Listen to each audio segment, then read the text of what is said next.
Tapos na po ang ating event dito sa may Mega Trade Hall ng Mega Mall. Ligpitan na po. Lahat, ligpitan na. Ayun, no? Tapos na yung programa natin. Kaya kanya-kanyang ligpitan na rin po tayo. Ang ating booth, busy-busy sila. Oh. Tatanggalan ng tarpaulin. Yung mga kasama natin, ibang company, nagbabaklasan na rin. Ayun, hanggang dun sa kabila. Lahat yan, baklasan na. Ayan, no? Ayos, salamat sa Diyos, nakaraos po ulit tayo.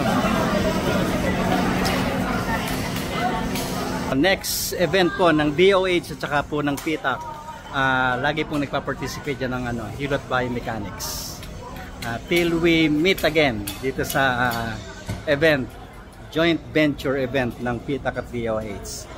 Salamat sa Diyos. So, kami din, pauwi na po kami.